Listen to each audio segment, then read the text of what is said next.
అక్క చెల్లెలు అమ్మలకి నా మైనార్టీ బంధువులకి మహిళా బంధువులందరికీ కూడా పేరు పేరున రంజాన్ పండుగ శుభాకాంక్షలు. అందరి కుటుంబాల్లో సుఖ సంతోషాలు వెదజల్లాలని, మరి మీరు నన్ను పెద్ద ఎత్తున ఓట్లేసి తెలంగాణ ప్రజలందరూ కూడా రామగుండం వైపు చూసే విధంగా నన్ను గెలిపించినారు. మీ అందరికీ మరొకసారి ధన్యవాదాలు. మీ 3 నెలల్లో చూసినారు, అనేకమైనటువంటి సంక్షేమ కార్యక్రమాలకు దారితీసినాం. గత 10 సంవత్సరాల్లో లేనటువంటి అభివృద్ధి చేయడానికి దాదాపు 250 కోట్లు ఇప్పటికీ తీసుకొచ్చినాం. కోడ్ వచ్చింది, అయినా పని ప్రారంభించినాం. రోడ్ల విస్తరణ, సర్వీస్ రోడ్ల విస్తరణ, మార్కెట్ డెవలప్మెంట్, మరి అన్ని రకాలుగా కడతా ఉన్నాం. ఇలా 5 గ్యారంటీలు కూడా 6 గ్యారంటీల మాట ఇచ్చినాం. ఆ రోజు కోడ్ రావడం వల్ల ఒక గ్యారంటీ జూన్లో ఇస్తాం. కానీ ఈరోజు ఆర్టీసీలో ఉచిత ప్రయాణం, గ్యాస్ 500కు 200 కరెంటు యూనిట్లు ఉచితంగా ఇస్తా ఉన్నాం. మరి అదే మాదిరిగా ప్రతి ఒక్క పేదవాడికి ఇల్లు కట్టించే కార్యక్రమంతో పాటు ఆరోగ్యశ్రీ 10 లక్షల రూపాయలు కూడా ఇస్తా ఉన్నాం. ఈరోజు ఇచ్చిన మాట ప్రకారంగా 90 రోజుల్లో పూర్తి చేసినాం. 10 సంవత్సరాలు కేసీఆర్ ఉండి ఒక్క వాగ్దానం కూడా చేయలే. ఎన్నికలు వచ్చినప్పుడు అలా ఒకటి ఇచ్చుకుంటా అబద్ధాలు ఆడుకుంటూ పోయింది. ఈ ఊర్లలో అన్ని చేస్తా అని ప్రతి ఒక్కరు మాట ఇచ్చారు. రోడ్లు వేయలే, నీళ్ళు వేయలే, తాగడానికి ఏం చేయలేదు. ఇవాళ మాట ఇస్తున్నా, కోడ్ వచ్చింది కాబట్టి పనులన్నీ ఆగిపోయినాయి. జూన్ నెలలో ప్రతి పల్లె ప్రాంతానికి ఇవాళ సరైన ఇంటి ముందు నుంచి మాట్లాడుతూ ఉన్నాం. ఒక పవిత్రమైనటువంటి ఒక కార్యక్రమంలో మాట్లాడుతూ ఉన్నాం. ప్రతి పల్లెలో రైతుకు సాగు చేయడానికి నీళ్ళు ఇస్తాం, తాగడానికి నీళ్ళు ఇస్తాం. అదే మాదిరిగా సింగరేణి క్వార్టర్స్లో పూర్తిగా మినరల్ వాటర్ మాదిరిగా నీళ్ళు ఇచ్చే కార్యక్రమం చేస్తాం. 22 కోట్లతో ఒక కార్యక్రమానికి మొదలు పెట్టాం ఎస్టీపీలు. దాంతో పాటు ఇంకో 100 కోట్లతో కూడా చేస్తున్న విషయాన్ని మీకు చెప్తా ఉన్నాం. అదొక్కటే కాదు, ప్రతి పేదవాడికి ఇదివరకు డబుల్ బెడ్రూమ్లన్నీ ఇచ్చి ఈ వాడలో తెరవాల్సిన అవసరం ఉన్నది. షాటలో తౌడేసి కుక్కలకు పంచాయతీ పెట్టినట్టుగా మనకు చిట్టీలేసి పేదవాళ్ళకి ఇచ్చుకుంటా, మళ్ళీ క్యాన్సిల్ చేసుకుంటా, మళ్ళీ ఇచ్చుకుంటా, కానీ ఎవరికి ఇవ్వలే. ఎవరికైనా ఇచ్చారా? మేము వచ్చినాక కూడా ప్రభుత్వం క్యాన్సిల్ చేసి అర్హులైన వాళ్ళకి ఇవ్వమన్నారు. కానీ మేము ఇక్కడ ఉన్న నాయకులందరం ఒక నిర్ణయం తీసుకున్నాం. అప్లై చేసిన ప్రతి ఒక్కడు కూడా పేదవాడు ఉంటే మళ్ళీ చిట్టి లేకుండా వాళ్ళకే ఇవ్వాలి. అయితే అక్కడ ఎవరికైనా ఒక ఇల్లు ఇంకో ఇల్లు ఉన్న వాళ్ళు ఉంటే లేని వారికి ఇవ్వాలని ఒక నిర్ణయం తీసుకున్నాం. వాళ్ళకే 600 ఇల్లు ఇస్తున్నామని చెప్తా ఉన్నాం. దాంతోపాటు నా దగ్గర ఇంకా 3500 సంవత్సరాలకి ఇల్లు ఉన్నాయి. నేను 5 సంవత్సరాలు ఉంటా. 5 సంవత్సరాల 3500 అంటే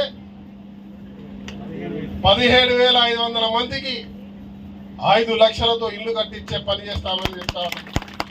ఈసారి భూమి లేని వాళ్ళకు కూడా వెతికి వాడల్లోకి నేనే వస్తా. మీ ఇళ్లకు ఆ రోజు వచ్చినట్టు మళ్ళా నడుచుకుంటూ వస్తా. 9-10 తారీఖు నుంచి మొదలు పెడతా. అది మీ వాడ నుంచే మొదలు పెడతా. ఇక్కడ ఎవరెవరైతే పేదవాళ్ళు ఉంటారో కావటం సతీష్కి, సరీన్కి, ఇక్కడ ఉన్న నాయకులకు చెప్తా ఉన్నా. కొమరయ్య ఉన్నాడు, మా రెడ్డి సాబ్కి, అందరూ అధ్యక్షులందరికీ చెప్తా ఉన్నా. ప్రతి ఇంటికి వెళ్దాం. ఇల్లు ఉన్న వాళ్ళు, చాలా పేదవాళ్ళు, ఇల్లు లేనుకుంటూ ఉన్న వాళ్ళు ఉంటే అక్కడే భూమి ఉంటే వాళ్ళకు 5 లక్షలు ఇచ్చి ఇల్లు కట్టిద్దాం. భూమి కూడా లేదంటే వాళ్ళందరినీ సెలెక్ట్ చేసి ఒక ప్రాంతంలో వాళ్ళకు, ఈ నగరం కాబట్టి ఇక్కడ భూములు లేవు, సింగరేణి భూములు తప్ప ఇంకోటి లేవు. ఇక్కడ సింగరేణి భూములు అక్కడ తీసుకొని అపార్ట్మెంట్ మాదిరిగా ఒక దాని మీద ఇంకో 2 ఇల్లు అపార్ట్మెంట్ మాదిరిగా 3 ఇల్లు కట్టి ఒక మంచి కమ్యూనిటీ పెట్టి ఆ కమ్యూనిటీలోనే షాపింగ్ మాల్, అన్ని పార్కులతో సహా అన్ని ఏర్పాటు చేసి బ్రహ్మాండమైనటువంటి గేటెడ్ కమ్యూనిటీ కట్టిస్తామని చెప్పి మాటిస్తాము. ఇది నా మాట. ఇది రంజాన్ పండుగ సందర్భంగా, రేపు పొద్దున ఉగాది పండుగ సందర్భంగా ఆ రోజు కూడా ఇదే చెప్తాం. మళ్ళా ఈ మాట మీద ఉంటా. ఎందుకంటే మీ 100 రోజుల్లో మార్పు చూసిరా లేదా? చూస్తున్నారా? బజార్కు పోయిరా, అన్ని తీసేసిరా, మంచి కనబడుతుందా, మంచి పని చేస్తున్నానా, సంతోషమా, పని చేస్తున్నా కనబడుతుంది. చాలా చూస్తారు. సంవత్సరం ఓపిక పట్టండి. ఎక్కడ దోపిడీ లేదు, ఎక్కడ దందా లేదు. పోలీస్ స్టేషన్కి ఇప్పుడు వెళ్ళండి, మర్యాదగా కూర్చోబెట్టి మాట్లాడి పని చేసి పెడతారు. ఏ బ్రోకర్ ఉన్నాడు పోలీస్ స్టేషన్ పోవడానికి లీడర్కో 10,000, 5,000, 2,000, 1,000 రూపాయలు ఇవ్వాల్సిన అవసరం లేదు. చక్కగా పోయి కూర్చొని మాట్లాడచ్చు. లేదా మా నాయకుని కలిస్తే చక్కగా పట్టుకొని పోతారు. ఎవరైనా మధ్యవర్తి దళారులు ఉంటే నాకు చెప్పండి, వాళ్ళని కూడా అదే పోలీసులు వచ్చి మర్యాద తీసుకుపోతారు. గౌరవంగా అందరికీ అందుబాటులో ఉండే విధంగా చేస్తా ఉన్నాం. ఇంకా చాలా చాలా చూస్తారు. మీరందరూ కూడా నాకు ఇలా తల ఎత్తి ఈ వాడలో కూడా పెద్ద ఎత్తున ఓట్లేసి భారీ మెజార్టీ ఇచ్చిర్రు.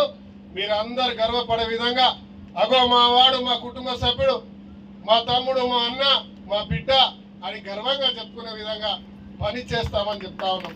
ఈరోజు ఇప్పటివరకే ఒక నయా పైసా లేకుండా మళ్ళా గర్వంగా చెప్తా ఉన్నా, తల ఎత్తుకొని మీ బిడ్డగా, మీ కుటుంబ సభ్యుడిగా. ఇలా గవర్నమెంట్ ప్రభుత్వ హాస్పిటల్లో గతంలో పని కావాలంటే పైసలు పెట్టాలి. Hit TV presents like, share, comment. TV వాళ్ళకు కూడా నేను ఒక సర్ప్రైజ్ ఇద్దాం అనుకుంటున్నాను. మీరు మాత్రమే జెస్సీ ఎందుకు అయ్యారు? ఇలాంటి అమ్మాయిలకి పిలవడానికి బాగుంటుంది. చందు సాయికి like you and have a జనాలకి ఒక పేరు నచ్చిందంటే దీనికి ఒక ప్రాసెస్ ఉంటుంది. ఎందుకు ప్రాసెస్ డైరెక్ట్గా వెళ్ళిపోదాం. ఏదైనా ఒకటి మర్చిపోయినావా నువ్వు? ఏం మర్చిపోయావు? ఏదో ఆ టైంకి మన సుడి బాగుంటే ఎవరన్నా చూపిస్తే రాయగలం కానీ డోర్ టు డోర్ సేల్స్ చేసేవాళ్ళు. శారీ వస్తుంది, శారీలో వెనకాల కట్టుకుని